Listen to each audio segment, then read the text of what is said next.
આવ્યો છે અને આપણે જણાવી દઈએ કે 18 જેટલી સિટી બસ સેવા 83 કિલોમીટર વિસ્તારમાં સેવાઓ આપશે અને જ્યારે મહાનગરપાલિકામાં બેડાઓમાં આવેલા તમામ ગામને આ સિટી બસ સેવાનો લાભ મળશે અને મહેસાણા સાંસદ હરીશભાઈ પટેલ, રાજ્યસભા સાંસદ મયંકભાઈ નાયક, ધારાસભ્ય મુકેશભાઈ પટેલ, ધારાસભ્ય સુખાજી ઠાકોર ઉપસ્થિત રહ્યા હતા અને લોકોને પ્રેરણા મળે તે માટે રાજ્યસભા સાંસદ મયંકભાઈ નાયકે આ સિટી બસ ચલાવી છે અને સિટી બસ ચલાવી રાજ્યસભા સાંસદે લોકોને વધુમાં વધુ સેવાનો લાભ લેવા માટે અનુરોધ કર્યો હતો।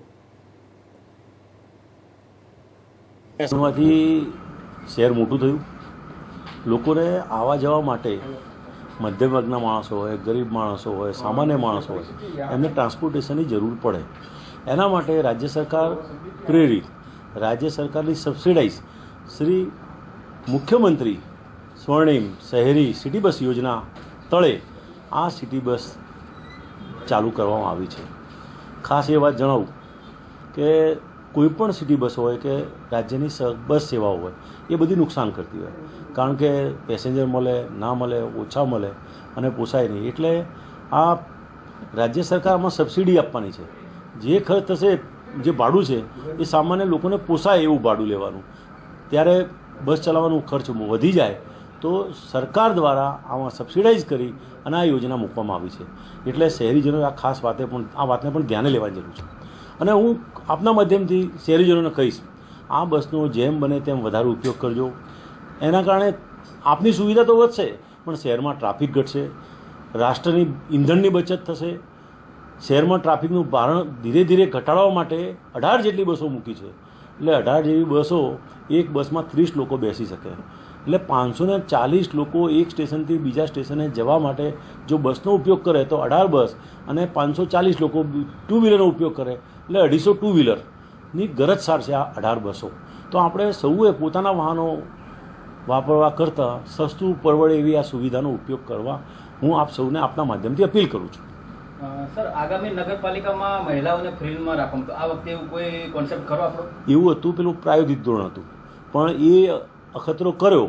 એ અખતરામાં એવું હતું કે બહેનો જ આખો દિવસ ફર કરે અને બહેનો ના ફરે તો પણ પેલા સિટી બસ ચાલકને પરવડતું હતું અને બહેનોની સંખ્યા દિવસે દિવસે ઘટતી ગઈ, એટલે એ અખતરો હવે કરાય એવો રહ્યો નથી। સર, સિટી બસો 18 જે દોડવામાં આવશે તો શું ટ્રાફિકની સમસ્યા તેમને અડચણરૂપ બનશે ખરા? જેમ જેમ સિટી બસો લોકો વાપરતા જશે તેમ તેમ ટ્રાફિક ઘટતો જશે, એટલે એમની જે અડચણની સમસ્યા છે એ પણ દૂર થશે અને શહેરમાં પણ ટ્રાફિકની સમસ્યા દૂર થશે। આ એકબીજાની પૂરક બાબત છે। સિટી બસ સેવાનો પ્રારંભ કરવામાં આવ્યો છે, કેટલા રૂટ ઉપર પડશે, કેટલા કિલોમીટર પડશે અને લોકોને કેટલું ભાડું ચૂકવવું પડશે?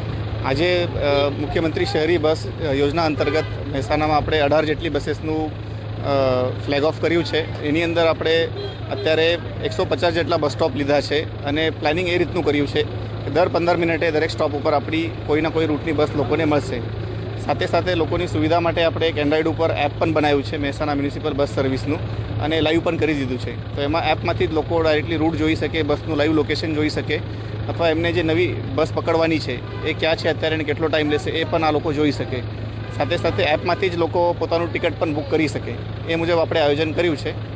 અને બસ આજે આપણે શરૂ કરી છે, એટલે આવનારા 3 દિવસ સુધી આપણે બસ સર્વિસ લોકોને ફ્રી આપવાના છે। એનાથી લોકોને ખ્યાલ પડે કે આપણે સિટી બસથી લઈને પણ શહેરની એક જગ્યાથી બીજી જગ્યાએ આરામથી જઈ શકીએ અને આપણી પોતાની કાર અથવા બાઇક લઈને આપણને જવાની દરેક જગ્યાએ જરૂર નથી। પ્રયત્ન એવો છે કે એનાથી આપણે ટ્રાફિક પણ હળવું થશે અને લોકોની ટ્રાવેલિંગમાં સુખાકારી વધશે। સાહેબજી, ગઈ વખતે મહિલાઓ માટે નગરપાલિકામાં મુસાફરી વિનામૂલ્ય હતું, આ વખતે કોઈના માટે કોઈ ફેસિલિટી રાખવામાં આવી? ને અત્યારે આપણે ઓપન જ રાખેલું છે, એમાં આપણે કોઈ અલગથી કોઈ સ્પેસિફિક જોગવાઈ રાખેલી નથી। મહત્તમ ભાડું કેટલું છે, મિનિમમ ભાડું કેટલું? મિનિમમ ભાડું આપણું 5 રૂપિયાથી શરૂ થશે અને મહત્તમ 20-22 રૂપિયા સુધી આપણે જશું। ટોટલ કેટલી સિટી બસો પ્રોવાઈડ કરવામાં આવે છે અને શહેરને શું લાભ મળશે? અત્યારે આપણે 18 બસોથી શરૂઆત કરી રહ્યા છે અને ભવિષ્યમાં આપણને એનો રિસ્પોન્સ જોઈને આપણે 36 સુધી અત્યારે આપણને મંજૂરી મળેલી છે, તો હજી 18 બसेस આપણે વધારી શકાય। સિટી બસોને સર મહેસાણા રસ્તા જોઈએ પ્રમાણે ટ્રાફિકની સમસ્યાનો શું છે, એનો મતલબ કે નડશે ખરા સિટી બસનો ટ્રાફિક?